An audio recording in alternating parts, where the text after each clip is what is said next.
Sungguh merupakan kebahagiaan bagi kita semua, keberkahan bagi kita, di mana pada malam hari ini kita semua dapat bersama-sama untuk mengikuti kegiatan Dhamma kelas untuk memperdalam pengetahuan kita tentang ajaran Buddha. Bapak Ibu, saudara-saudari, pada malam hari ini Bante ingin menyampaikan satu topik Dhamma berkaitan dengan pentingnya memiliki kebijaksanaan atau pentingnya kita memiliki panya dalam hidup kita. Seperti yang kita tahu, hidup adalah rangkaian peristiwa yang penuh dengan ketidakpastian dan ketidakkekalan. Tidak ada yang abadi dan tidak ada yang selalu pasti. Dalam arti, hidup ini penuh dengan perubahan, penuh dengan dinamika kehidupan yang harus kita semua hadapi. Tidak semua perjalanan hidup manusia berjalan dengan mulus. Kadangkala kita harus melewati jalan yang berliku-liku dan tidak sedikit kita harus berhadapan dengan luka-luka. Kita harus berhadapan dengan penderitaan, dengan kesulitan. Setiap orang memiliki jalan hidupnya masing-masing yang tidak sama. Tapi bisa ditarik bahwa semua orang pasti mengalami atau menghadapi, kadang berhadapan dengan pengalaman yang menyenangkan, kadang pula berhadapan dengan pengalaman yang tidak menyenangkan. Suka duka sudah menjadi bagian satu paket kehidupan yang tidak terpisahkan. Kata Sang Buddha, setiap manusia yang hidup di dunia ini berhadapan dengan 8 kondisi kehidupan. Atalokadama. Laba alaba, yasa ayasa, ninda pasangsa, suka duka. Untung, rugi, dikenal, tidak dikenal, dipuji, dicaci, suka dan duka datang silih berganti mewarnai kehidupan kita. Tidak ada satupun yang bisa bebas dari semua ini. Karena ini menjadi satu paket kehidupan yang akan dihadapi oleh siapapun. Tidak peduli apa latar belakang kita. Tidak peduli seberapa kekayaan kita. Tidak peduli seberapa bijaksana kita. Semua akan menghadapi hal ini, termasuk Guru Agung Sang Buddha sendiri. Beliau juga berhadapan dengan cacian, berhadapan dengan fitnah, dan yang lain-lain. Bahkan beliau juga mengatakan di dalam Dhammapada, kita diam aja disalahkan, dicaci. Kita banyak bicara juga dicaci. Tidak ada seorang pun di dunia ini bisa bebas dari cacian. Kita baik pun ada orang yang tidak suka kepada kita. Apalagi kita buruk juga banyak yang tidak suka kepada kita. Karena ketidaksukaan orang kepada kita tidak bergantung pada kebaikan kita. Dalam arti apa? Kalau kita baik, orang-orang yang tidak baik tidak suka kepada kita. Kalau kita tidak baik, orang-orang yang baik tidak suka kepada kita. Artinya kita tidak bisa terlepas dari penilaian orang lain tentang suka atau tidak suka kepada kita. Nah, dalam hidup ini 8 kondisi kehidupan ini akan menghampiri setiap orang yang hidup di dunia ini. Bagaikan roda yang terus berputar, yang membawa kita pada keadaan di atas dan kadang keadaan yang di bawah. Kadang kita berhadapan dengan situasi yang menyenangkan. Kadang pula kita berhadapan dengan situasi yang tidak menyenangkan. Menyenangkan dan tidak menyenangkan ini menjadi satu paket yang tidak terpisahkan. Nah, Bapak Ibu Saudara, meskipun kita sering mendengar bahwa hidup adalah pilihan, tapi kita tidak bisa memilih-milih apa yang terjadi pada diri kita. Kita hanya bisa memilih tentang reaksi atau respon terhadap kejadian tersebut. Untung rugi, dipuji, dicaci, dikenal, tidak dikenal, suka duka, itu akan menghampiri siapapun. Yang membedakan adalah cara pandang atau reaksi kita Bagaimana kita menanggapi atau merespon kejadian tersebut? Orang-orang yang bijaksana, dia bisa tegar, bisa dengan bijak menghadapi, melewati itu semua. Tapi bagi orang-orang yang tidak bijaksana, dia sangat mudah terombang-ambing dengan keadaannya. Betapa banyak di antara kita, di antara saudara-saudara kita, mudah sekali terombang-ambing dengan situasi, dengan keadaan. Kalau situasinya baik, dia sangat baik. Kalau situasinya sedang tidak baik, ya dia bisa menjadi buruk. Betapa banyak orang-orang di dunia ini yang berubah ketika situasi dan keadaannya juga berubah. Oh, dulunya sangat baik sekali.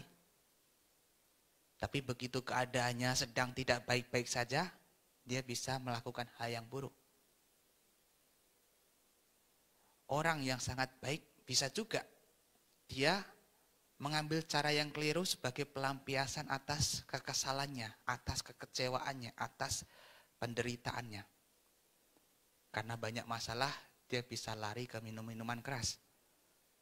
Atau bisa melakukan tindakan yang buruk lainnya. Betapa banyak di antara kita yang dulu punya cita-cita, punya impian yang besar. Tapi ketika berhadapan dengan kesulitan, dengan rasa sakit, dengan kekecewaan yang sangat mendalam, ia bisa hilang harapan untuk hidup, bahkan bisa mengakhiri hidupnya. Kenapa hal itu bisa terjadi? Karena tidak ada kebijaksanaan di dalam menghadapi keadaan-keadaan itu. Ya sangat wajar kalau orang itu baik dalam keadaan yang baik-baik saja. Tapi orang yang luar biasa, sekalipun keadaannya tidak baik-baik saja, dia tetap berusaha menjadi baik. Bagaimana kita bisa tetap bijaksana, tetap baik meskipun keadaan kita sedang tidak baik-baik saja. Nah, sebagai pengikut Buddha kita juga semestinya begitu. Jangan sampai penderitaan kita, kesulitan kita, rasa sakit kita, kekecewaan kita mengubah diri kita menjadi orang yang jahat. Sekalipun keadaannya sedang tidak baik-baik saja, berusahalah untuk tetap tegar, untuk tetap menjadi baik. Meskipun dunia, meskipun keadaan mungkin mengkondisikan kita atau mendorong kita, memaksa kita untuk menjadi tidak baik, tapi bagi orang yang bijaksana, dia tetap akan kokoh dalam pendirian, tetap menjadi baik. Tetap menjadi baik. Itulah kenapa Sang Buddha memuji orang yang tidak mudah terombang-ambing oleh keadaan. Selo yatai kagano wate nana samirati ewang ninda pasang sasona samin janti pandita. Bagaikan batu karang yang kokoh, yang meskipun diterpa oleh ombak dari sisi kanan dan kiri, dia tetap kokoh. Demikian juga orang yang bijaksana tidak akan goyah dengan pujian maupun cacian. Tidak akan goyah dengan keadaan hidupnya. Artinya dia bisa tetap kokoh gitu. Meskipun mungkin dunia sedang tidak baik-baik saja, dia berusaha untuk memberikan reaksi yang terbaik supaya tidak sampai terpengaruh oleh keadaan yang negatif. Karena umumnya manusia ketika keadaan sedang tidak baik-baik saja, sangat mungkin untuk berubah menjadi tidak baik pula. Tapi orang yang bijaksana, dia tetap akan melakukan hal yang baik, karena dia tahu keadaan yang tidak baik seharusnya tidak mengubahnya menjadi orang yang tidak baik. Tetap menjadi baik sekalipun keadaannya sedang tidak baik-baik saja. Itu karena orang punya kebijaksanaan. Kalau orang sudah tidak punya kebijaksanaan, maka hidupnya gelap. Dia tidak tahu mana yang harus dilakukan. Dan seringkali bisa mengambil cara yang keliru. Maka kebijaksanaan itu seperti halnya penerang dalam kegelapan, yang menerangi kita untuk bisa melihat mana yang harus kita lakukan dan mana yang semestinya kita hindari. Seperti halnya kalau hidup kita tidak punya kebijaksanaan, itu seperti kita jalan di tengah malam yang penuh dengan kegelapan. Kita tidak tahu apa yang ada di sana. bisa jadi ada lubang yang sangat besar, bisa jadi ada kotoran atau apapun. Kalau kita tidak punya pencahayaan, kita bisa jadi menginjak kotoran, bisa jadi tercebur, terperosok dalam lubang. Sama dalam hidup kita, kalau tidak punya kebijaksanaan, tidak bisa membedakan mana yang baik dan mana yang buruk, tidak tahu apa yang harus dilakukan dan apa yang harus dihindari, maka sangat mungkin terperosok dalam keburukan. Maka dari itu kebijaksanaan sangat penting untuk kita miliki. Supaya apa? Supaya menjadikan diri kita tetap dewasa, tetap bijak untuk menghadapi dinamika kehidupan yang tidak pasti ini. Ajaran Buddha adalah ajaran yang penuh dengan kebijaksanaan. Makanya Sang Buddha mengatakan panyawato ayang damo nayang damo tu panyasa. Ajaran ini diperuntukkan untuk orang-orang yang bijaksana, bukan untuk orang-orang yang sebaliknya. Ajaran Buddha baru akan bisa dipahami, baru akan dimengerti, baru akan diterima oleh orang-orang yang bijaksana. Bagi orang-orang yang tidak bijaksana, bisa jadi menolak, bisa jadi menghujat, bisa jadi mencari-cari kesalahan. Kok ajaran Buddha begitu? Kok ajarannya berlainan dan lain sebagainya. Tapi bagi orang yang bijaksana, dia akan menyelami dengan kebijaksanaan. Ternyata apa yang diajarkan Sang Buddha adalah kebenaran. Dulu ketika Sang Buddha baru mencapai pencahayaan sempurna, beliau berpikir enggan untuk membabarkan dhamma atau ajarannya. Karena beliau melihat umumnya manusia itu mengikuti hawa nafsunya sendiri. Sulit untuk dikendalikan. Dan itu berseberangan dengan praktik ajaran Buddha. Sang Buddha merasa enggan untuk membabarkan dhamma kepada orang-orang yang sulit untuk menerimanya. Karena umumnya manusia hanya ingin mengikuti hawa nafsunya, hanya ingin mengejar kesenangan. Lalu Brahma Sampati datang, turun ke bumi menghadap Sang Buddha dan memohon kepada Sang Buddha. Ajarkanlah dhamma. Karena ada orang-orang, ada makhluk yang memiliki sedikit debu di mata mereka. Meskipun kebanyakan orang umumnya mengikuti hawa nafsunya, mengejar kesenangan, tapi ada beberapa orang dari sekian banyaknya ini yang mampu menerima, yang mampu memahami dhamma, yang mau mempelajari dan mempraktikkannya, bagaikan orang yang memiliki sedikit debu di mata mereka. Memang ajaran Sang Buddha adalah ajaran yang penuh dengan kebijaksanaan. Kalau kita belajar tentang filsafat ya, kita akan belajar tentang namanya epistemologi. Landasan atau sumber dari kebenaran atau sumber dari pengetahuan. Kalau kita kaji dengan ajaran-ajaran yang ada pada waktu itu, ajaran Buddha ini adalah ajaran yang berbasis pengalaman. Umumnya ajaran-ajaran para pemuka agama pada waktu itu mengajarkan ajaran bisa dikelompokkan menjadi dua. Yang pertama adalah anusawika. Itu berdasar pada tradisi turun-temurun. Umumnya mereka mengajarkan dhamma karena itu sudah ada atau sudah tercatat di kitab suci, tertulis, sudah dilaksanakan dari turun-temurun dan lain sebagainya.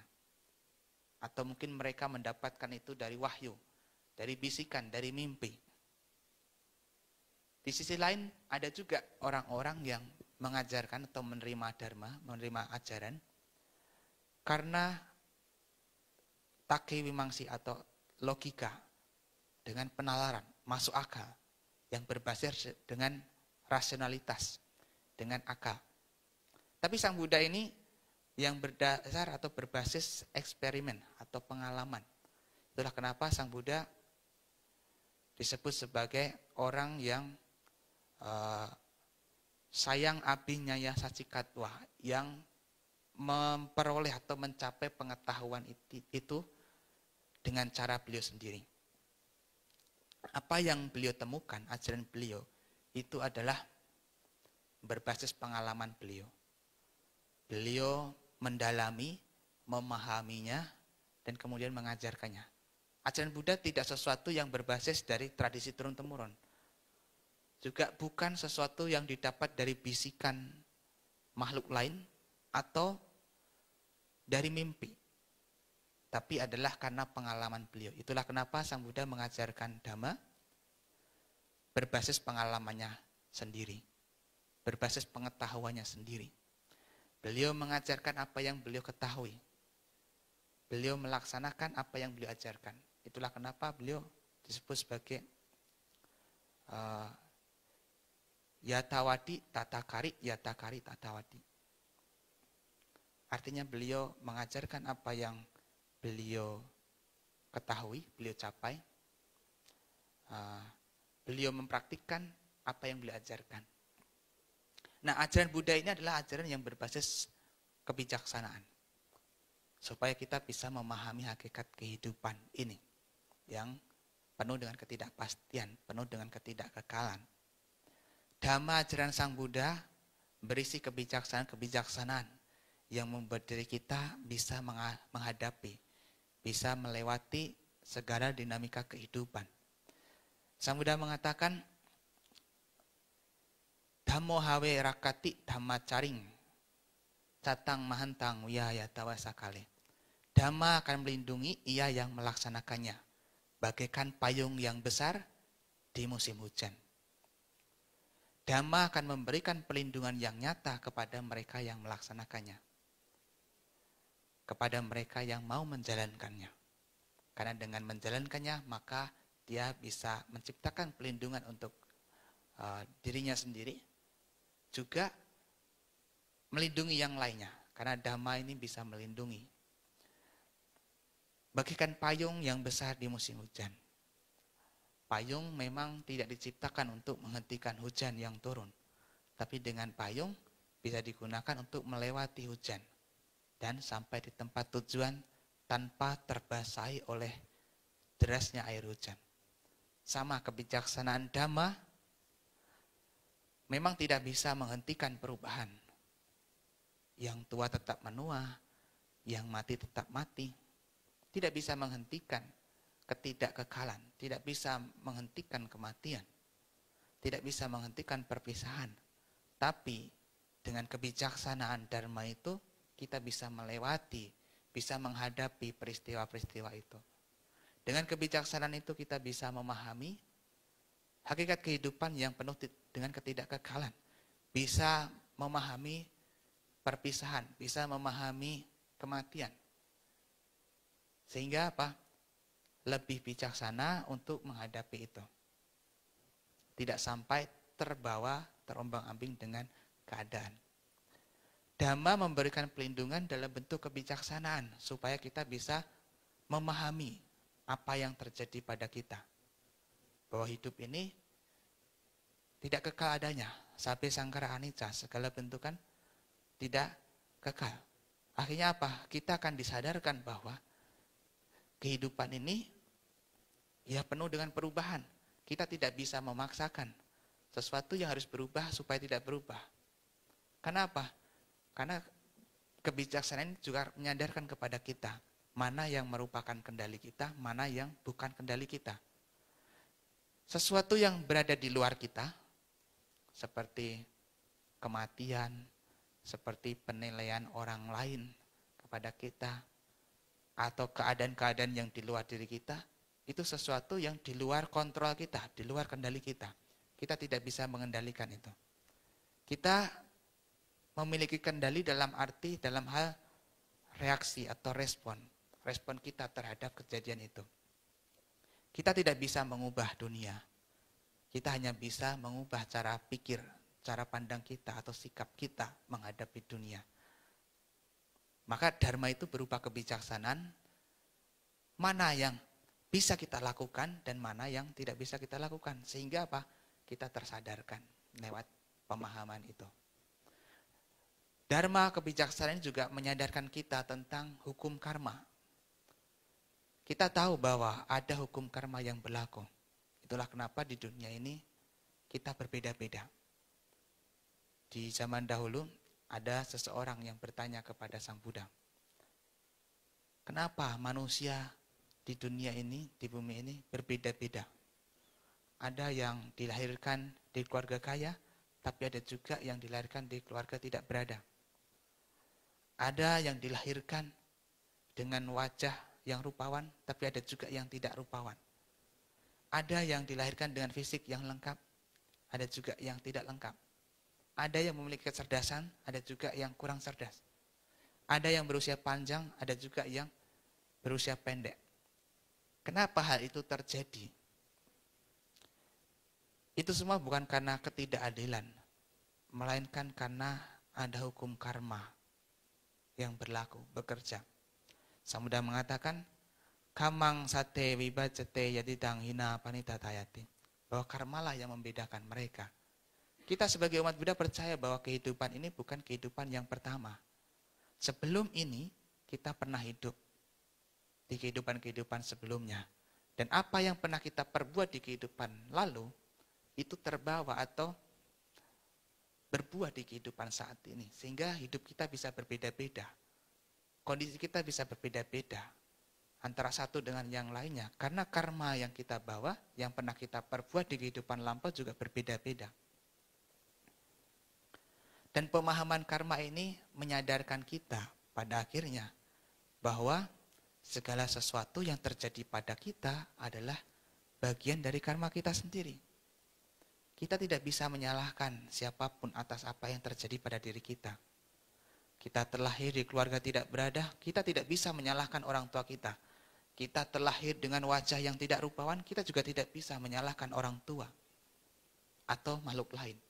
Karena pada akhirnya kita harus sadar bahwa segala sesuatu yang terjadi pada kita itu adalah bagian dari karma kita sendiri. Sabe sata kamasaka, setiap makhluk memiliki karmanya masing-masing.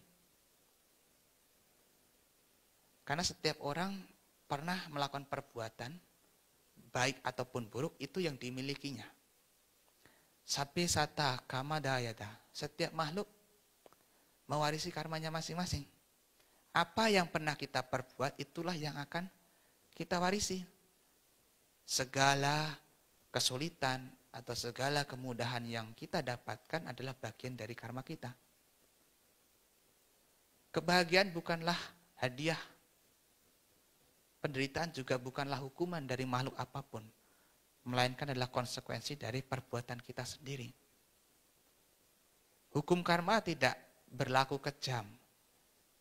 Tidak berlaku tidak adil. Dia hanya mengembalikan apa yang pernah kita perbuat sebelumnya. Kalau kita merasa kurang, berarti dulu kita melakukan sesuatu yang kurang. Kalau hari ini kita banyak kemudahan, berarti dulu kita pernah menanam hal yang baik, sehingga kita mendapatkan kemudahan. Dan ini juga menyadarkan kita pada akhirnya, bahwa kita juga harus banyak melakukan hal yang baik. Karena apa yang kita lakukan sebenarnya bukan untuk orang lain, tapi untuk diri kita kembali. Sabe sata kama yoni ya, terlahir dari karmanya masing-masing.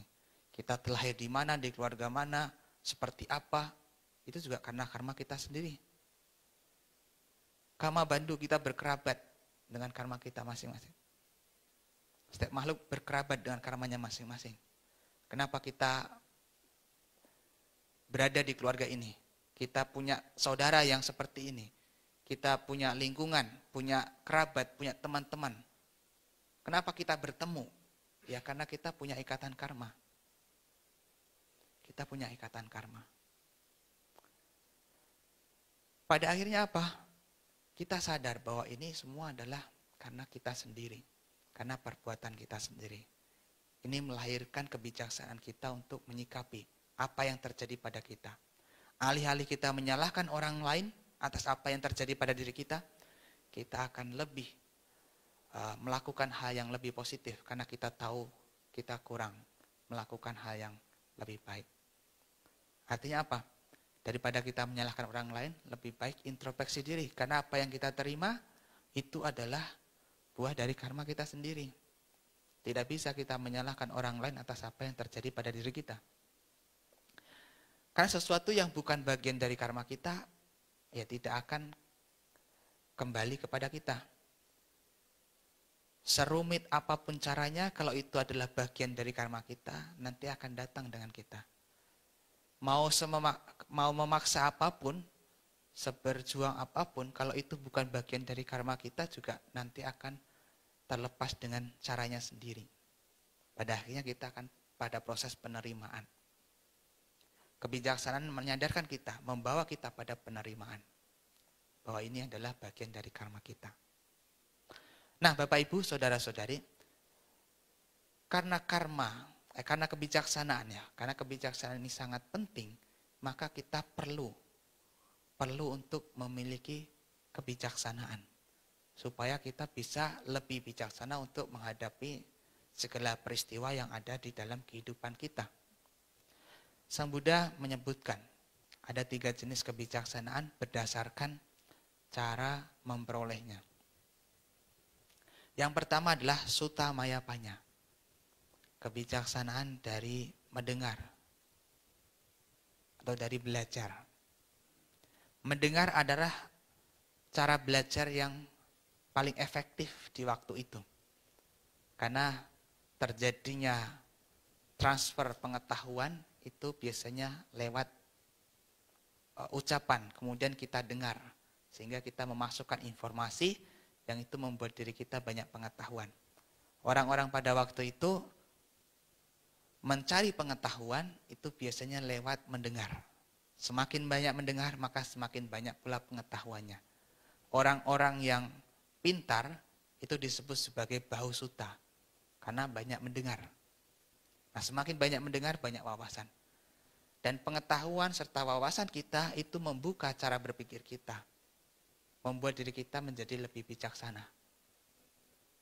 Tidak hanya melakukan sesuatu yang tanpa dasar, tanpa pengetahuan. Tapi dengan pengetahuan itu membuat diri kita menjadi tahu mana yang harus dilakukan. Maka kebijaksanaan itu bisa lahir dari mendengar, dari pengetahuan. Itulah kenapa acara-acara seperti ini, seperti pendalaman dhamma kelas, dhamma desana, itu sangat baik untuk diikuti. Karena itu bisa menambah wawasan, menambah pengetahuan yang nanti bisa menumbuhkan kebijaksanaan. Sang Buddha mengatakan, kalena dhamma sawanang, eta manggala mutamang. Mendengarkan dhamma di waktu yang tepat, yang sesuai, adalah berkah utama. Karena ini juga bisa bermanfaat pada hal-hal lainnya, mendatangkan keberkahan lainnya. Di sutta yang lain, Sang Buddha menyampaikan, Panci me bikawe anisangsa dhamma sawane. Wahai para biku, ada 5 manfaat dari mendengarkan dhamma. Kata me panca, apakah yang 5 itu? Asutang sunati, mendengar apa yang belum pernah didengar sebelumnya.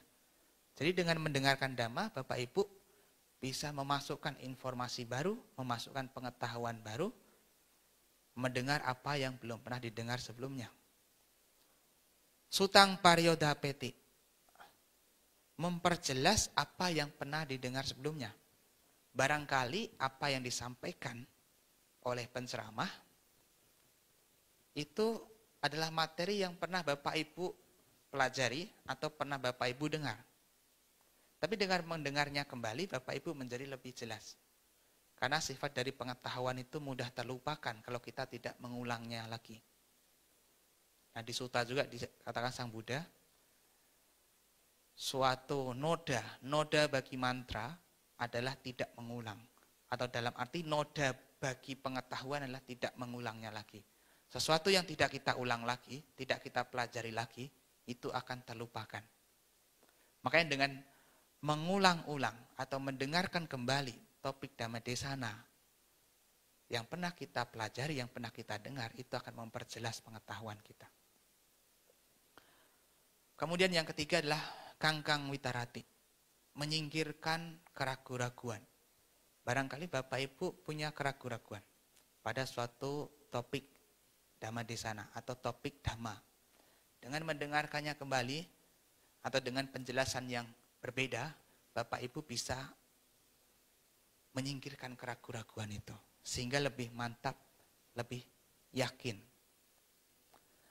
Kemudian manfaat yang berikutnya, yang keempat adalah diting ujung karoti. Meluruskan pandangan. Barangkali kita punya cara berpikir, cara pandang hidup yang tidak sesuai dengan dhamma. Cara berpikir kita sangat bebas. Lalu kita mendengarkan dhamma, sehingga pandangan kita bisa diluruskan sesuai dengan dhamma. Maka dengan mendengarkan dhamma bisa meluruskan pandangan kita. Yang kelima, cita masa pasidati. Membuat batin menjadi tenang. Membuat batin menjadi bahagia. Karena dengan mendengarkan dhamma, kita bisa mendapatkan solusi. Bisa mendapatkan nasihat yang baik. Yang itu bisa berguna untuk menyelesaikan perkara atau permasalahan hidup kita. Maka batin kita menjadi lebih tenang. Itulah 5 manfaat dari mendengarkan dhamma. Dan mendengarkan ini akan bisa menumbuhkan kebijaksanaan. Karena kebijaksanaan yang pertama adalah sutta mayapanya. Kebijaksanaan yang lahir atau yang dimunculkan lewat mendengar, lewat pengetahuan. Kemudian yang kedua, cinta mayapanya. Artinya adalah kebijaksanaan dari berpikir, dari merenung. Berpikir itu tidak mudah. Itulah kenapa kebanyakan orang mudah untuk menilai, mudah untuk menghakimi orang. Karena kalau sesuatu yang tidak diawali dengan pertimbangan, tidak diawali dengan pemikiran, seringkali itu adalah satu tindakan yang ceroboh. Kecerobohan. Kalau kita tidak berpikir, tidak sering merenungkan, apa yang kita lakukan bisa jadi adalah kecerobohan kita yang nanti bisa menimbulkan penyesalan setelahnya. Tapi kalau kita mau berpikir, mau merenungkan, mau mempertimbangkan, itu membuat diri kita lebih bijaksana. Maka kebijaksanaan bisa juga muncul lewat perenungan, lewat pemikiran. Kita sering merenungkan kenyataan hidup ini. Dari perenungan-perenungan itu kemudian muncullah melahirkan kebijaksanaan. Yang ketiga adalah bhawana mayapanya. Kebijaksanaan dari pengembangan batin atau meditasi. Mungkin beberapa orang meremehkan meditasi. Masa meditasi yang hanya sekadar duduk seperti itu bisa menumbuhkan kebijaksanaan? Sebenarnya meditasi adalah cara yang sangat ampuh juga untuk menumbuhkan kebijaksanaan. Sekalipun meditasi itu hanya dilakukan oleh beberapa orang. Kelihatannya sepele, duduk, tenang. Tapi sebenarnya ketenangan itu akan melahirkan kebijaksanaan. Betapa banyak di antara kita ketika berhadapan dengan permasalahan hidup, dengan kesulitan, sulit untuk menemukan solusi atau jalan keluar dari kesulitan itu. Karena pikiran kita sendiri tidak tenang. Pikiran yang semrawut, pikiran yang tidak tenang, itu justru akan memperumit permasalahan yang tadinya kecil jadi lebih besar. Dan kita sulit untuk menemukan jalan keluarnya. Itu seperti halnya kita mencari barang di dalam kolam yang airnya tidak jernih. Atau airnya bergelombang. Dengan batin yang tidak tenang, dengan batin atau pikiran yang kacau semrawut, kita sulit untuk menemukan solusi atau jalan keluar dari permasalahan hidup kita. Tapi kalau batin kita tenang, batin kita lebih damai, itu seperti halnya kita mencari barang di air yang jernih. Bahkan sebelum kita mencari pun, mungkin kita bisa melihatnya dari atas. Oh, letaknya ada di sini.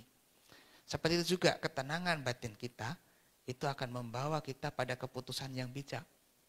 Membawa pada penemuan solusi yang tepat. Maka dari itu kebijaksanaan itu bisa ditumbuhkan dari pengembangan batin. Itu yang masih sangat sederhana. Belum lagi kalau pengembangan batin yang sifatnya adalah vipassana, pemahaman tentang hakikat kehidupan. Itu membawa kita pada kebijaksanaan untuk memahami hakikat kehidupan yang senyatanya. Anicca, dukkha, anatta. Kita pahami. Nah, Bapak Ibu, itu adalah 3 jenis kebijaksanaan. Karena kebijaksanaan bukan sesuatu yang bisa kita cari, bukan sesuatu yang bisa diberikan oleh orang lain, maka kita sendiri harus mengupayakan. Harus mengupayakan untuk menumbuhkan. Nah, di dalam Panyawudi Sutta di Anguttara Nikaya, Sang Buddha menjelaskan ada 4 hal yang mendukung bertumbuhnya kebijaksanaan. Yang pertama, Sapurisa Sangsewa. Artinya bergaul dengan orang-orang yang baik atau orang-orang yang bijaksana. Kenapa pergaulan begitu sangat penting untuk membangun, menumbuhkan kebijaksanaan? Karena dari pergaulan itu akan menentukan bagaimana kita akan tumbuh dan cara berpikir kita. Kalau kita berada di lingkungan yang tidak baik, tentu sangat mungkin kita akan terpengaruh menjadi tidak baik. Kalau teman-teman kita memiliki kebiasaan yang tidak baik, maka kita sangat mungkin untuk terpengaruh untuk melakukan hal yang serupa. Apalagi cara berpikir kita. Kalau cara berpikir kita mengikuti orang-orang yang tidak baik, maka itu akan mengubah kita menjadi orang yang tidak baik pula. Maka dari itu pergaulan sangat penting. Itulah kenapa di dalam Manggala Sutta Sang Buddha menyebutkan asewana ca balanang panditanan ca sewana. Tidak bergaul dengan orang-orang yang dungu, tapi bergaul dengan orang-orang yang bijaksana. Itu adalah berkah utama. Dungu bukan berarti orang yang bodoh pengetahuan. Dungu dalam arti adalah orang yang tidak bijaksana. Dia tidak bisa membedakan mana yang baik dan mana yang buruk. Nah, kalau kita berada di lingkungan yang baik, di lingkungan yang positif, lingkungan orang-orang yang bijaksana, kita bisa belajar. Bisa meniru, meneladani orang-orang tersebut. Kita bisa belajar cara berpikir mereka, cara pandang mereka. Kita bisa meneladani sikap atau kepribadian mereka. Akhirnya kita bisa menjadi bijaksana. Karena siapa diri kita itu bergantung dari teman-teman kita. Orang-orang terdekat kita. Secara penelitian psikologi, kita dapat mengetahui karakter kita lewat teman-teman terdekat kita. Coba tengok 6 orang terdekat kita. Yang sering biasa kita ajak komunikasi, selalu main bersama, kita cocok, kita akrab. Yang paling dekat dengan kita, lihatlah mereka. Mereka karakternya bagaimana? Kesukaannya bagaimana? Oh, mereka suka rajin ke wihara. Oh, berarti kita juga sama. Mereka suka berdana. Oh, berarti kita juga sama. Tapi kalau mereka misalnya sukanya misalnya melakukan hal yang buruk, suka berjudi, minum minuman keras, kita juga pasti akan sama seperti mereka. Karena kata Sang Buddha, burung berkumpul dengan sekawanannya, sejenisnya. Kalau burung pipit, ya berkumpul dengan sesama burung pipit. Burung merpati juga sesama burung merpati. Kita juga sama, manusia ini akan dekat, akan berkumpul dengan orang-orang yang sefrekuensi atau sesama dengan kita. Tidak mungkin orang yang suka mungkin minum minuman keras bergaul dengan orang-orang yang tidak suka, karena beda frekuensi. Maka dari itu, kita penting untuk berada di lingkungan yang tepat. Tidak hanya sekadar tepat untuk mencari teman, tapi juga menjadikan diri kita menjadi baik agar kita didekati atau berada di lingkungan yang positif. Jadi sifatnya bukan hanya sekadar mencari keluar, tapi berusaha untuk menjadikan diri kita baik, supaya kita dikelilingi oleh orang-orang yang baik pula. Karena pergaulan ini akan membantu menumbuhkan kebijaksanaan. Yang kedua adalah Saddhamma Sawanang. Mendengarkan ajaran yang benar, ajaran yang sejati. Kenapa mendengarkan ajaran yang benar itu penting untuk menumbuhkan kebijaksanaan? Ya karena kalau kita tidak mendengarkan ajaran yang benar, tidak mendengarkan nasihat-nasihat yang positif, kita sangat mungkin untuk terprovokasi dengan nasihat-nasihat yang negatif. Jadi kalau kita tidak mau memasukkan informasi yang positif kepada dalam pikiran kita, kita sukanya nonton video yang mengandung provokasi, atau yang memecah belah, atau yang buruk lainnya, itu juga membuat diri kita menjadi terpengaruh dengan informasi tersebut. Itulah kenapa kita perlu memasukkan informasi yang positif, supaya yang keluar atau yang tertanam dalam pemikiran kita adalah yang positif juga. Kita cukup beruntung sebagai umat Buddha mengenal ajaran Buddha. Terlahir sebagai manusia tidaklah mudah. Kico manusia pati labu. Tidak gampang untuk bisa menjadi manusia. Tapi yang sulit juga, yang tidak gampang adalah kicang sadama sawanang. Sulit untuk mendengarkan ajaran yang benar. Karena lebih banyak informasi-informasi, berita-berita itu yang provokatif atau yang mungkin mengandung hoax yang tidak sesuai dengan kebenaran. Dan kalau kita mudah terpengaruh olehnya, kita menjadi tidak bijaksana. Kita jauh dari kebenaran.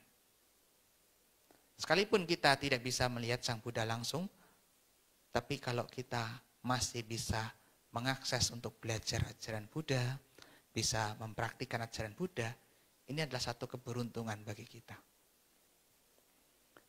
Kemudian, cara yang ketiga untuk menumbuhkan kebijaksanaan adalah yoniso manasikara. Artinya pertimbangan yang bijaksana. Mengenai penggunaan, mengenai takaran, ukuran, batasan. Membuat diri kita tahu diri, tahu batasan, tahu ukuran. Sesuatu meskipun itu baik, tapi kalau dilakukan secara berlebihan juga tidak bijaksana. Seperti halnya orang mengonsumsi obat. Minum obat itu kan fungsinya untuk menyembuhkan dari penyakit. Tapi kalau minumnya berlebihan, itu justru menjadi overdosis. Bisa menimbulkan atau mendatangkan penyakit yang baru. Makan sangat baik untuk kesehatan kita. Untuk menunjang kelangsungan hidup kita supaya bisa bertahan. Bebas dari rasa lapar. Tapi kalau kita makannya tidak beraturan, atau makan sembarangan, tidak tahu ukuran, itu akan membuat diri kita juga menjadi sakit atau mendatangkan bahaya untuk diri kita. Sekalipun itu adalah hal yang baik, tapi kalau di luar batasan atau melebihi, itu adalah tidak bijaksana. Bapak Ibu punya anak, sangat sayang kepada anaknya, tentu memberikan atau bertanggung jawab atas kehidupan anak adalah hal yang baik. Tapi kalau selalu memanjakan anak, memberikan sesuatu apa yang anak selalu mau, itu juga menjadi tidak bijaksana. Sehingga anak tidak bisa belajar bersabar, tidak bisa menghargai pemberian. Nah, artinya harus punya kebijaksanaan di sini. Kemudian yang keempat adalah dhammanutama pati-pati. Mempraktikkan dhamma. Mempraktikkan dhamma ini juga adalah salah satu hal yang sangat penting untuk menumbuhkan kebijaksanaan. Mentransformasikan pengetahuan menjadi tindakan nyata. Karena dhamma ini punya elemen, punya unsur 3, yakni pariyati. Pariyati itu artinya kita belajar, mengumpulkan pengetahuan.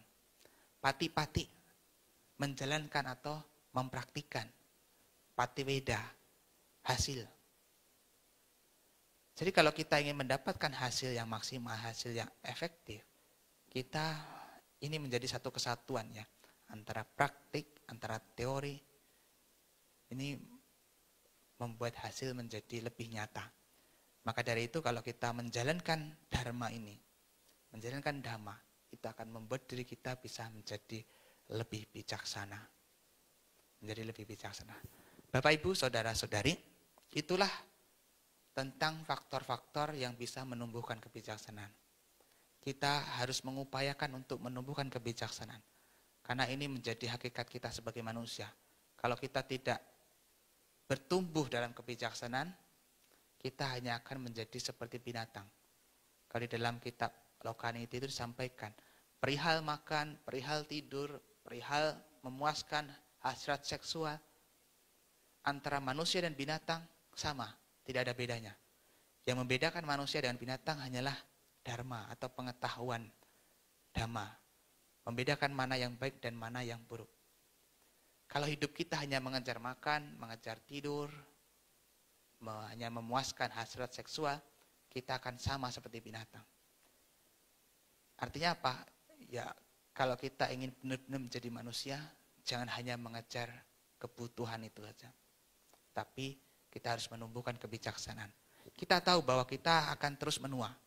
Semakin bertambah usia, semakin hari kita akan tambah tua. Tapi menjadi tua tidaklah jaminan menjadi bijaksana. Maka dari itu kita harus mengupayakan, menumbuhkan kebijaksanaan itu. Supaya kita tidak hanya menua, tapi tidak menjadi bijaksana. Kata Sang Buddha, apa suta yang puriso balibado wajirati, mangsani tasawadanti panya tasana wadati. Orang yang tidak mau belajar, tidak mau mengembangkan kebijaksanaan, itu akan menua bagaikan sapi. Hanya dagingnya yang bertambah, tapi tidak kebijaksanaannya. Kalau hidup kita tidak kita isi dengan hal-hal yang bajik, dengan mengembangkan kebijaksanaan, ya kita nanti akan menua hanya daging kita yang bertambah, tapi tidak kebijaksanaan. Maka dari itu kita harus mengupayakan hal-hal yang positif, hal-hal yang bajik untuk menumbuhkan kebijaksanaan. Supaya hidup kita juga punya nilai, punya makna. Tidak hanya sekadar hidup. Kalau hidup hanya sekadar hidup, ya nanti akan seperti binatang. Semakin tua, nanti mati begitu saja, sia-sia. Tapi kalau kita memaknai hidup kita dengan kegiatan, dengan perbuatan-perbuatan yang bermakna, maka hidup kita tidak sia-sia. Hidup kita punya nilai, punya makna. Sehingga kita tidak sia-sia sebagai manusia, tidak sia-sia kita hidup di dunia ini. Nah, maka dari itu kita harus tumbuh, mengupayakan hal-hal yang baik. Kata Sang Buddha, abitare takalyane papacitang niwaraye dandanhi karoto punyang papasmi ramati mano. Bergegaslah di dalam berbuat kebajikan, karena barang siapa yang lamban, batinnya akan lebih menyukai keburukan. Kalau kita tidak mengisi hidup kita dengan kebaikan, batin kita lebih suka hal-hal yang buruk. Karena kotoran batin kita lebih mudah mengarahkan kita melakukan hal-hal yang buruk daripada hal-hal yang baik. Memang kita sering mendengar bahwa hidup harus mengalir seperti air. Tapi yang namanya air itu mengalir dari tempat yang tinggi ke tempat yang bawah. Sama dalam hidup ini, kalau hidup kita tidak diisi, tidak diupayakan dengan kebaikan, hidup hanya sekadar hidup, ya akan semakin merosot ke bawah. Sudah begitu, air yang turun ke bawah belum tentu bertemu dengan air yang bersih. Bisa jadi hanya berhenti di comberan atau di sungai yang kotor. Tapi kalau hidup kita isi dengan hal-hal yang baik, kita upayakan mengisi hidup kita dengan hal-hal yang bermakna, yang positif. Sekalipun kita menjadi air yang bersih, air yang bermakna. Maka jangan hanya habiskan hidup kita sia-sia dengan tidak melakukan hal-hal yang baik. Isilah hari-hari kita dengan kebaikan sehingga semakin kita tua, semakin baik. Semakin kita tua, kita semakin menjadi bijaksana. Tidak harus menjadi lebih baik daripada orang lain.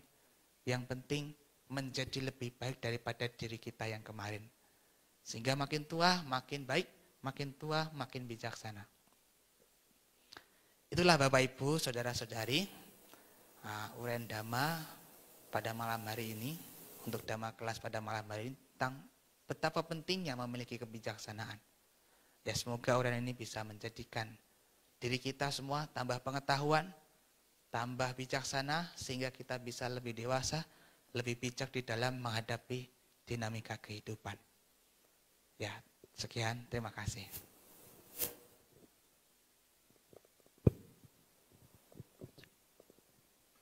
Demikianlah tadi penyampaian materi yang telah disampaikan oleh Bante Medasito. Untuk selanjutnya adalah sesi tanya jawab.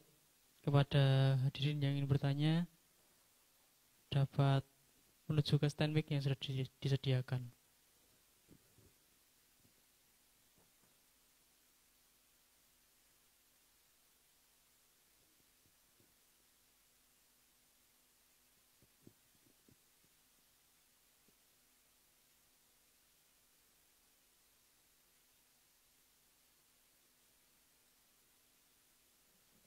Selamat malam Bante.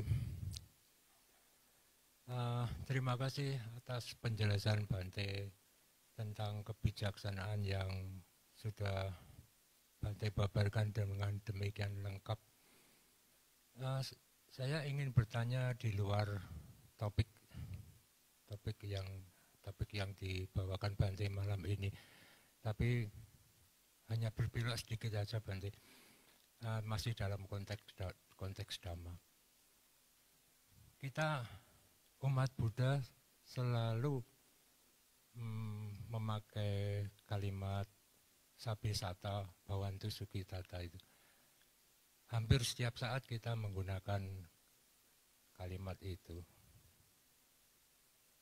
Yang ingin saya tanyakan, apa manfaat pelafalan Sabesata Bhavantu Sukhitata itu? Kalau bagi diri kita sendiri sudah pasti Bante ya.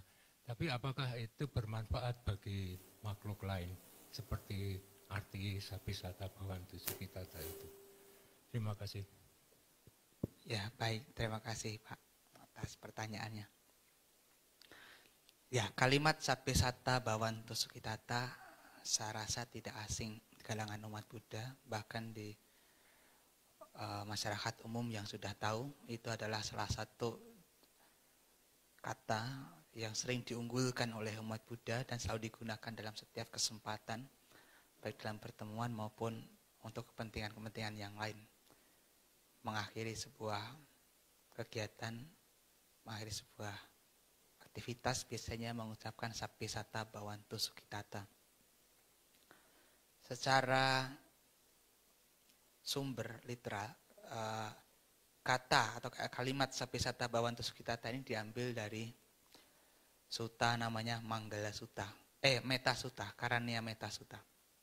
Di Karania Metta Sutta atau Metta Sutta, nah itu terdapat satu kutipan Sabesata Bhavantu Sukhitata yang berarti adalah semoga semua makhluk berbahagia, atau semoga semua makhluk hidup berbahagia. Sabe itu artinya semua, sata itu makhluk hidup, Bhavantu itu menjadi, Sukhitata itu, Sukhita itu artinya bahagia di dalam diri sendiri. Artinya dengan mengucapkan Sabesata Bhavantu Sukhitata kita mengharapkan semoga semua makhluk itu bahagia. Secara manfaat memang melafalkan ini dapat dirasakan bagi diri sendiri, terutama diri sendiri, karena itu memancarkan cinta kasih, membuat diri kita bebas dari kebencian, kemudian kita mengharapkan yang lain, orang lain bahagia. Dan secara pihak luar, dengan harapan itu juga akan mengkondisikan suasana menjadi lebih bahagia. Orang yang lain pun juga merasakan nuansa cinta kasih yang kita pancarkan.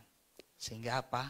Secara tidak langsung ketika kita sering mengucapkan itu, tidak hanya manfaatnya untuk diri kita, tapi juga untuk orang-orang di sekeliling atau lingkungan tersebut. Tapi secara luar sebenarnya tidak begitu banyak, lebih ke internal. Kalau kita lihat manfaat metta itu ada di sutta namanya Metta Nisangsa Sutta. Ada 11 manfaat.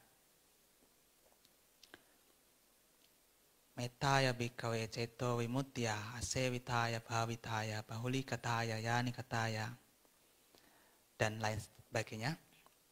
dikatakan oleh Sang Buddha bahwa metta itu kalau dikembangkan secara berulang-ulang, dilatih, dijadikan sebagai landasan, sebagai dasar, gitu, itu akan membawa pada manfaat. Eka dasani sangsa patikangka, ada 11 manfaat yang dapat diharapkan. Sukang supati, tidur dengan bahagia. Dari orang yang sering memancarkan cinta kasih, dia akan tidur dengan nyenyak, dengan bahagia. Sukang pati bujati, dia akan bangun juga dengan bahagia, dengan nyenyak. Kemudian napapakang supinang pasati, dia tidak akan melihat atau bertemu dengan mimpi yang buruk. Sukang supati sukang pati bujati napapakang supinang pasati manusanang piyohti, dia akan dicintai oleh para manusia. Karena kalau kita memancarkan cinta kasih, orang-orang terdekat kita akan mendapatkan kenyamanan gitu. Meskipun kadang kita tidak kenal, tapi karena kita punya cinta kasih, pancaran cinta kasih kita itu akan membuat orang-orang di sekitar kita nyaman berada di dekat dengan kita. Para manusia menyukai. Amanusanang piyohoti, bahkan makhluk-makhluk bukan manusia pun akan menyukai orang yang memancarkan cinta kasih. Jadi secara hal yang tidak kasat mata, makhluk-makhluk yang mungkin berada di lingkungan di mana kita biasa sering memancarkan cinta kasih, itu pun juga akan menyukai kita, tidak akan mengganggu kita. Manusanang piyohoti, amanusanang piyohoti, dewatara kanti, para dewa melindungi kita. Kalau kita batinnya penuh dengan cinta kasih, maka para dewa akan melindungi kita. Dewatara kanti, nasa agiwa wisang wasatang wa kamati. Api, racun, senjata tidak akan melukai kita. Dalam arti kalau kita pikiran cinta kasih, kita tidak punya permusuhan, orang-orang pun juga tidak akan memusuhi kita. Dan tidak akan berusaha untuk mencelakai kita. Kalaupun mereka mungkin menggunakan hal-hal yang tidak kelihatan, ilmu hitam, tidak akan sampai kepada kita. Kalau cinta kasih kita kuat. Kemudian nasa agiwa wisang wasatang wa kamati tuata citang sama diati. Nah, pikiran kita akan mudah terkonsentrasi, mudah ini. Kalau kita meditasi mudah terkonsentrasi, mudah fokus. Muka wano wipasidati, muka kita cemerlang atau wajah kita menyenangkan. Muka wano wipasidati. Asam mulho kalang karoti, meninggal dengan batin yang tidak bingung atau meninggal dengan tenang. Asam mulho kalang karoti, uttaring apati wijanto brahmaloko pagohoti. Kalau dia tidak terlahir di alam yang lebih tinggi, maka dia bisa di alam Brahma. Maksudnya kalau dia tidak mencapai sesuatu yang lebih tinggi dari itu, dia bisa terlahir di alam Brahma. Nah itu manfaat dari pengembangan cinta kasih yang dijadikan landasan. Bisa kuat gitu. Kata Sang Buddha. Makanya pengembangan cinta kasih sebenarnya lebih kepada diri sendiri. Kalau kita sendiri mendapatkan manfaatnya, tentu orang-orang sekitar juga lebih mendapatkan manfaatnya. Berdampak pada orang-orang sekitar kita. Ya, itu ya jawaban dari saya.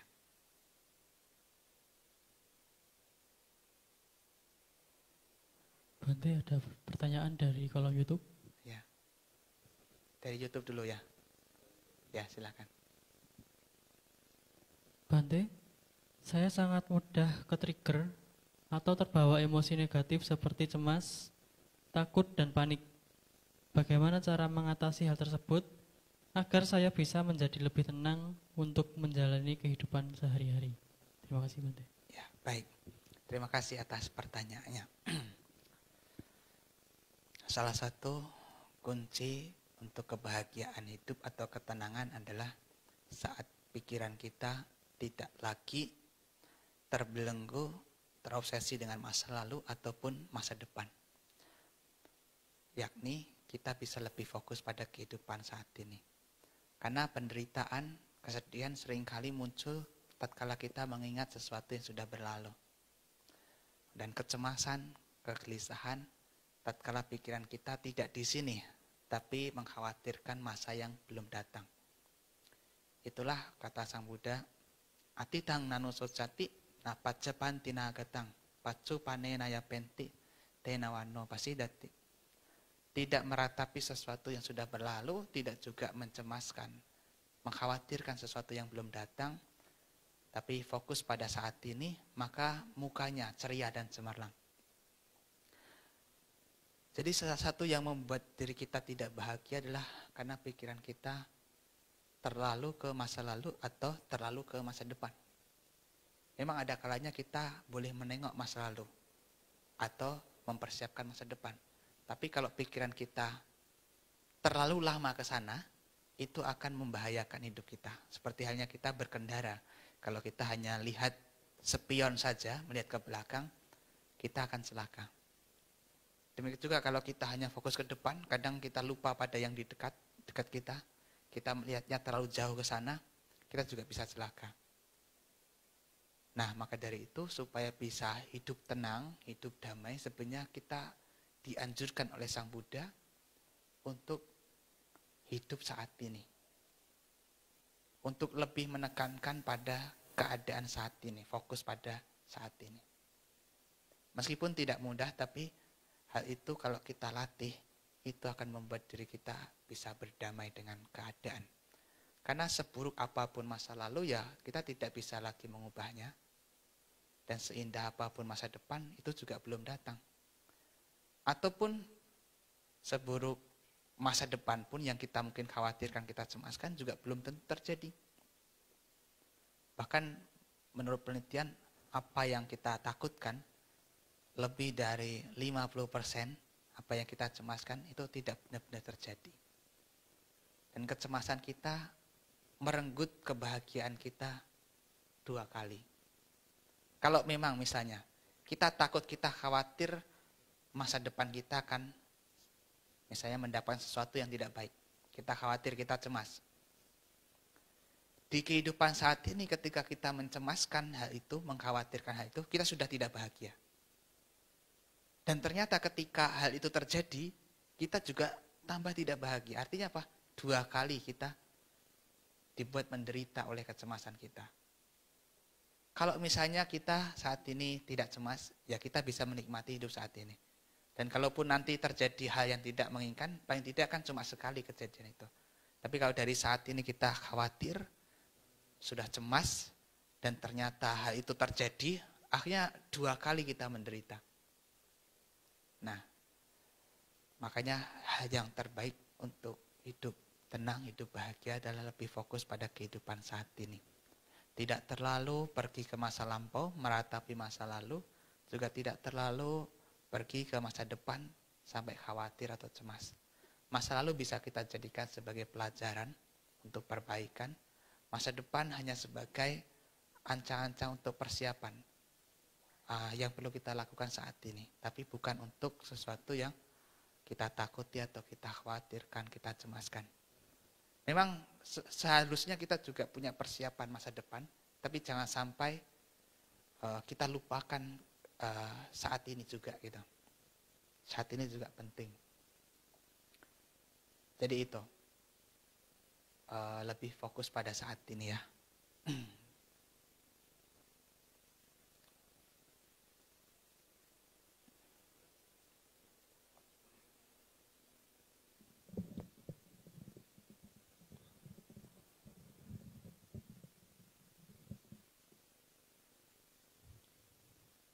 Selamat malam yang mulia Bante Medacito.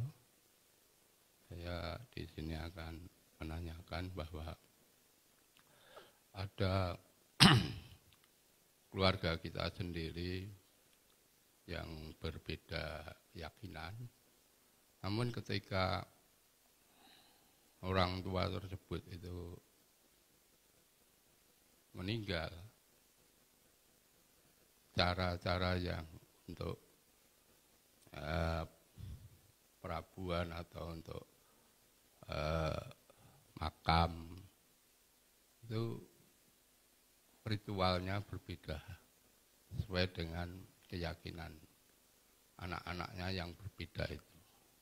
Dan menurut pandangan-pandangan kita sebagai umat Buddha itu solusinya bagaimana, dan kalau mendengar Bante tadi bahwa untuk menambah kebijaksanaan itu mendengarkan dhamma, kemudian juga merenungkan, juga melakukan bermeditasi. Nah, itu yang pertama. Yang kedua, pertanyaan kami itu banyak umat yang menanyakan bahwa kalau umat lain itu sakit, dia sambate atau dia mengeluh atau meminta, memohon itu kepada Tuhannya mereka masing-masing. Tapi bagi umat Buddha itu kalau mengeluh itu apa? Kalau orang-orang Jawa mungkin ada ya aduh biung bopo. Kalau orang yang sakit itu biasanya seperti itu. Aku melu mbok, aku melu pak. Kalau bapak ibunya sudah meninggal biasanya kalau sakitnya sampai begitu parah mungkin ngomongnya kacau gitu Bante. Nah, itu yang bisa saya tanyakan kalau umat Buddha sambate karo sapa dan matur nuwun. Ya, baik. Terima kasih pertanyaannya. Terjadinya perpindahan agama dari generasi itu adalah hal yang biasa terjadi ketika seorang anak tidak dibekali dengan pengetahuan dan kebijaksanaan dhamma yang lengkap, sehingga hal itu bisa terjadi. Kalau menurut Sang Buddha, kualitas seorang anak ada 3 jenis anak. Anak yang berkualitas biasa, kualitas tinggi, atau kualitas yang rendah. Anak yang biasa adalah kalau orang tuanya berkeyakinan pada umat Buddha, pada Buddha, Dhamma dan Sangha, anaknya juga memiliki hal yang sama, berkeyakinan kepada Buddha, Dhamma dan Sangha, serta menjalankannya. Ini sama, artinya sejajar ya, sejajar. Ada yang berkualitas tinggi. Kualitas tinggi itu kalau orang tuanya tidak berkeyakinan atau biasa-biasa aja gitu, tapi anaknya punya keyakinan yang sangat tinggi dan moralnya juga sangat baik. Itu artinya anak yang berkualitas tinggi. Ada anak yang berkualitas rendah. Orang tuanya berkeyakinan, memiliki moral yang baik, tapi anaknya tidak. Tidak berkeyakinan, tidak memiliki moral yang baik. Nah, salah satu kewajiban orang tua terhadap anak memang adalah membekali pengetahuan dharma kepada anak-anaknya. Karena pengetahuan dharma itu adalah warisan yang terbaik, melebihi warisan harta materi. Dulu ketika Rahula meminta warisan kepada ayahnya yang sudah menjadi Buddha, Sang Buddha tidak memberikannya tahta ataupun harta, tapi memberikannya pemahaman dharma. Itu menunjukkan bahwa pemahaman dharma memiliki nilai yang jauh lebih berharga. Sada memiliki nilai yang jauh lebih berharga. Tapi kembali lagi pada masing-masing individu. Karena agama adalah sesuatu yang sangat individu. Tidak bisa kita paksakan orang lain untuk mengikuti apa yang kita yakini. Kita tidak bisa memaksa orang lain, bahkan termasuk anak-anak kita, orang-orang terdekat kita untuk mengikuti apa yang kita yakini. Kita tahu bahwa kita dipertemukan dengan ajaran Buddha adalah karena karma kita. Tapi tidak semua orang memiliki karma yang sama. Jadi meskipun kita sangat sayang pada anak-anak kita, pada saudara-saudara kita juga tidak bisa ikut campur urusan karma mereka. Kalau memang karma mereka cukup sampai di situ untuk mengenal agama Buddha. Lalu lantas bagaimana dengan kalau misalnya orang tua meninggal, kemudian dilakukan satu upacara untuk perkabungan sesuai dengan keyakinan lain. Kalau bagi Buddhis sih ritual adalah bagian pelengkap sarana. Kalau orang yang sudah meninggal ya sudah meninggal gitu. Cuma ya di situ tergantung dari anak. Dia masih punya bakti kepada orang tua atau tidak. Dalam arti melakukan pelimpahan jasa atau tidak. Karena anak itu punya tanggung jawab kepada orang tuanya. Menghormati, merawat, menyokong orang tua.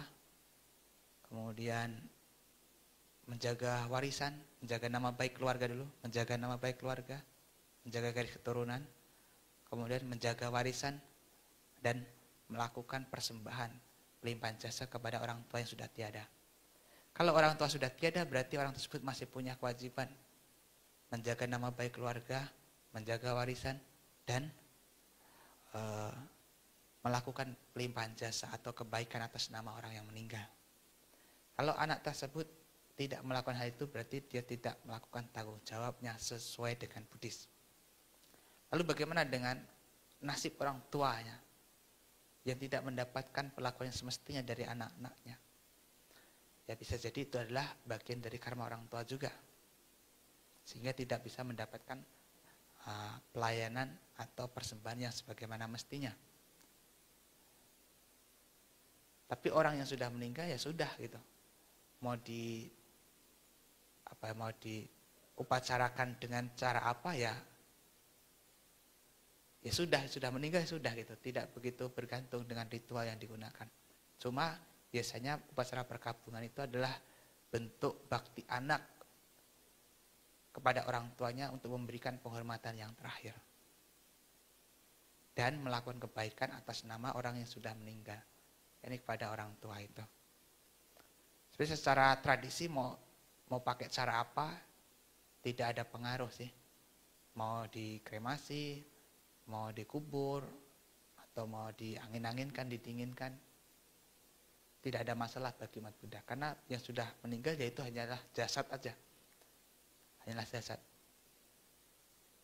Yang terpenting ketika masih hidup ya.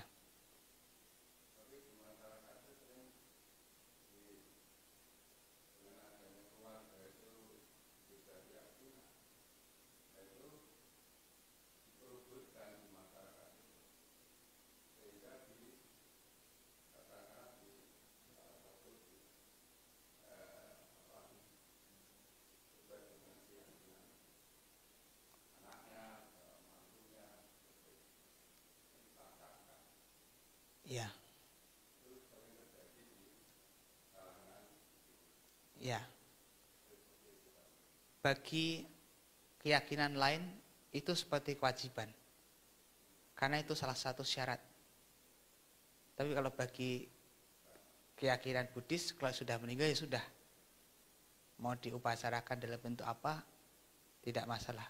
Tapi kalau bagi keyakinan lain itu syarat untuk diterima gitu. Kalau bagi Buddhis ya sudah meninggal gitu. Mau diupacarakan seperti apa ya tidak ini. Nah, yang penting anaknya sebenarnya melakukan kebaikan atas nama orang yang sudah meninggal itu. Gitu.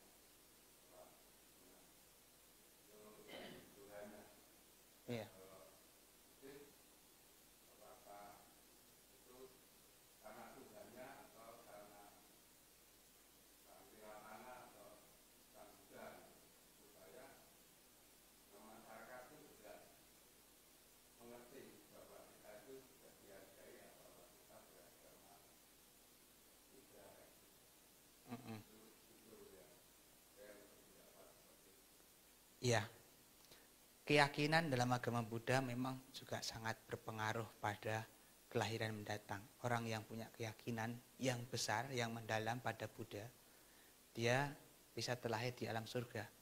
Dulu ada kisah, ada anak kecil yang dia orang tuanya sangat pelit, sampai tidak mau membiayai untuk pengobatan. Akhirnya dibiarkan begitu saja dan anak tersebut akhirnya meninggal. Namun sebelum meninggal, ketika dia berbaring, dia melihat ada Sang Buddha dan juga sekumpulan para biku yang berjalan pindah patah. Dia terkesima dengan keagungan Sang Buddha, takjub, kemudian muncul keyakinan. Dan seketika ketika meninggal dunia, ia terlahir di antara para dewa. Yang keyakinan itu mengantarkannya pada dia sehingga bisa terlahir di alam yang bahagia. Tapi itu terjadi karena orang tersebut masih hidup, masih punya kesadaran. Kalau sudah tidak punya kesadaran, mau diupacarakan dalam ritual kepercayaan lain, ya tidak ada pengaruh. Tidak ada pengaruh. Cuma kalau kita mengadakan secara Buddhis, itu adalah tanggung jawab anak untuk mengikuti tradisi. Mengikuti tradisi juga melakukan kebajikan secara Buddhis. Namanya pelimpahan jasa. Pelimpahan jasa. Ya, seperti itu. Kemudian tadi yang kedua adalah tentang mengeluh ketika sakit. Ya, umat Buddha ini justru tidak diajarkan untuk bergantung pada makhluk luar. Ajaran Buddha adalah ajaran yang meyakinkan kita bahwa kita punya potensi yang luar biasa. Bahkan kita punya potensi untuk mencapai pencerahan yang sama, kesucian yang sama yang dicapai oleh Sang Buddha. Kita tidak pernah diajarkan untuk bergantung pada siapapun, sekalipun makhluk-makhluk yang lebih tinggi di alam manusia. Alam dewa ataupun alam Brahma. Kita meyakini memang mereka ada. Tapi kita tidak meyakininya sebagai yang maha kuasa. Tidak meyakininya sebagai yang maha pencipta dan pengatur segenap alam. Kita hanya meyakini orang tersebut, makhluk tersebut lahir karena kebajikannya. Sehingga bisa terlahir di alam yang lebih bahagia. Lebih tinggi dari alam manusia. Justru agama Buddha adalah agama yang mengajarkan kita untuk percaya pada potensi diri kita sendiri. Untuk mencapai tujuan yang tertinggi. Nah, dalam hal ini, keluhan yang kita tujukan kepada siapapun sebenarnya tidak ada artinya.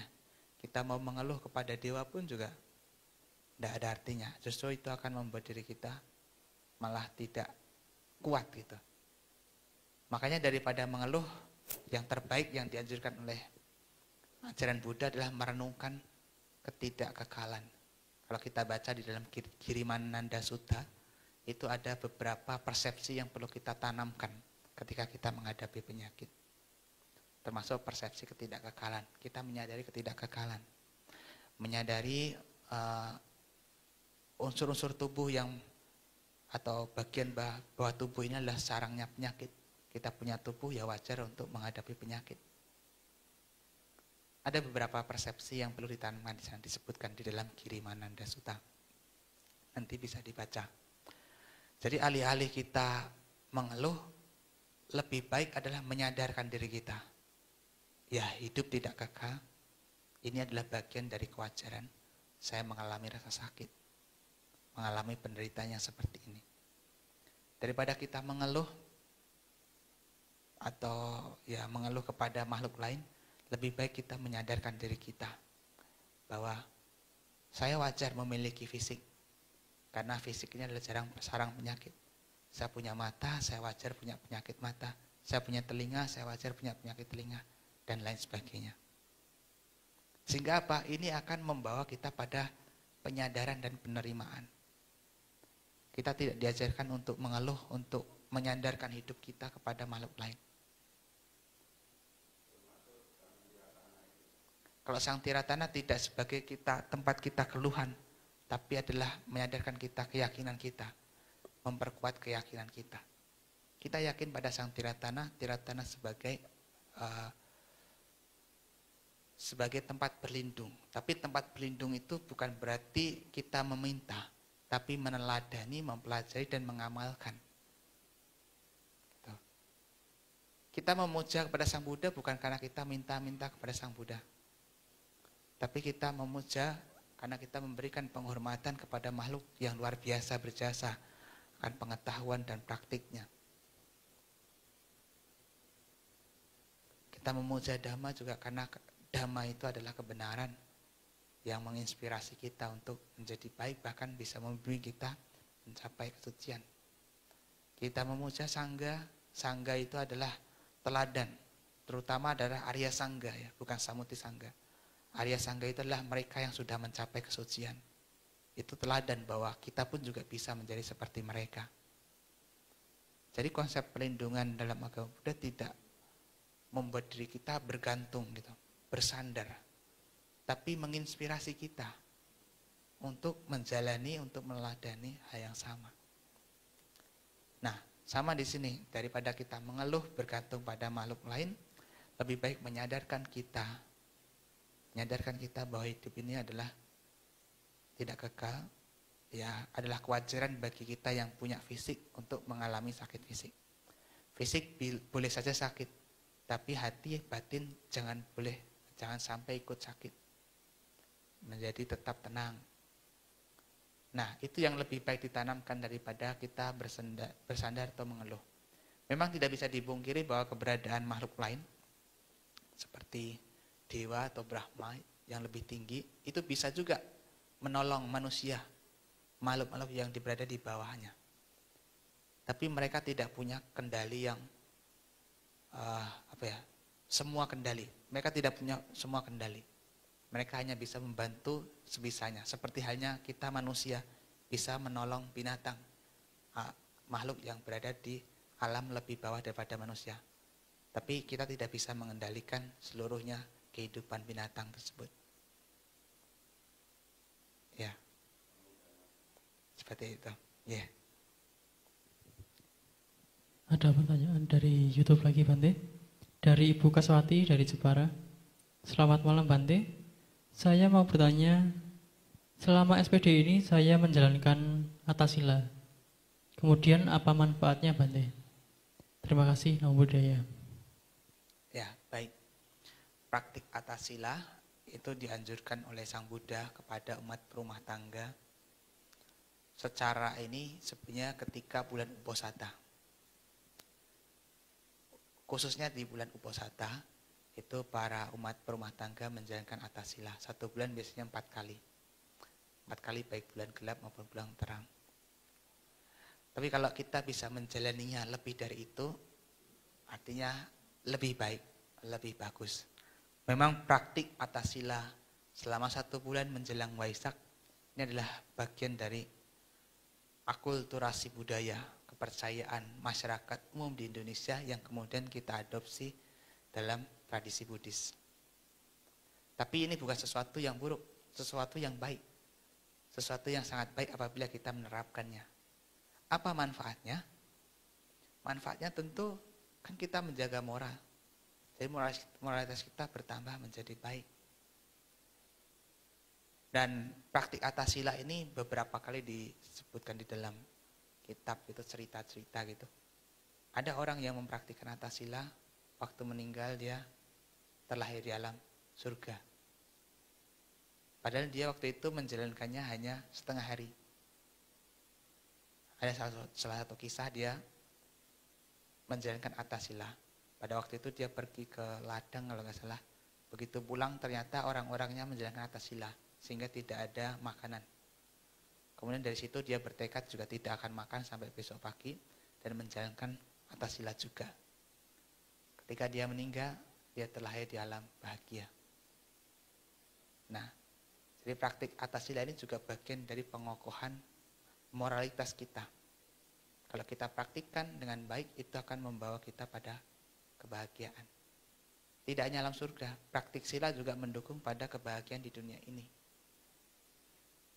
Silena sugating yanti, membawa pada alam bahagia. Silena boga sampada, membawa pada pencapaian kesejahteraan hidup di dunia ini. Silena nibuting yanti, membawa pada pencapaian nibbana.